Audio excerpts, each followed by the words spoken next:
How we doing out there? So, you've entered a fishing tournament and you got a measuring board. If you're like me, probably went out and got one like this. So, they're not bad, but they're really hard to read and they're hard to control the fish. So, little backstory. I bought this. I went to my first fishing tournament. I got one fish, got it in there. Everything was good. Nerves are settled. I go to get the second one of the day, and I think like 4 pounds won the tournament. There weren't many fish caught. And I caught a second one right at the end of the day, had about 10 minutes before I had to head back. And I'm fumbling around, and guess what? I dropped the fish. It goes over the side. I weigh in 1 fish. I wouldn't have won, but still, losing a fish is bad.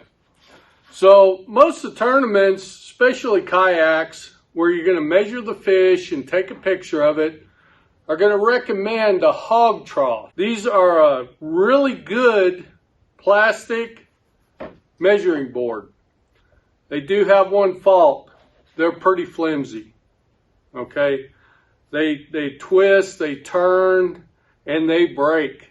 I've seen 2 or 3 of them on Instagram that are broken and people going, what do I do? What I did, and I didn't think of this, it was actually on the kayak tournament rules. They suggested putting wood dowels along this channel in the back to help stiffen it up. And so I did, and I glued them in, and it works pretty good. Now the nice thing about this is it's wide enough you can set it right on your lap.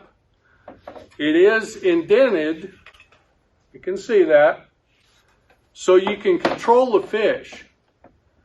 Now, controlling a fish isn't hard. Fish are just like we are. If you squeeze that fish, he's going to fight you. If you watch bass tournaments at all, you'll see that they'll go over the side of the boat, they'll just put their hand up under the fish and lift it out, and the fish is good with it. They grab by the mouth, get the bait out. They don't flop around a lot, bass especially, and that's pretty much true. So, when you do catch a fish, don't feel like you've got to just put a death grip on it. Just support it, treat it nicely.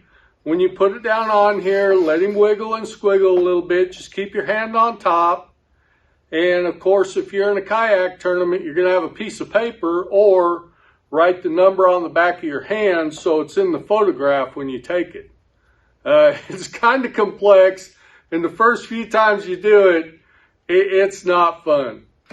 But it's the way they do it. And then, of course, release the fish. And we'll go over a little bit more of that when the weather breaks. Normally what I do is, it was on Gene Jensen's Fluke Master site, is I use a fish grip on a rope. I put the fish back in the water while I get this out, and I get it set up on my lap, and I get my phone out, and I get ready to take a picture. Then I bring the fish back up, put it on here, snap my photo, put it back in the water. You got to be pretty careful with your photos and make sure that your photos came out. Second thing with this type, and I've also bought a gray one, because these are rather expensive. So I didn't want to spend the money, so the first time I put a fish on here, I took a picture and you really could just barely see it, the numbers on it. So I went and bought a gray one. Well, on a sunny day, it doesn't show up much better. So Hawg Trough, they work really well. And I used a wooden dowel because it's pretty strong. And also it's going to help it float a little bit if you drop it in the water. Try to keep it tethered off. Because like I say, when you're fighting a fish and you've just caught it and it's a big one, you might be a little anxious. So I hope this helps you. We're going to do a few short videos and see how they turn out, see how y'all respond to them. If you enjoyed this video, hit like and subscribe. Let's get out on the water and have a great day.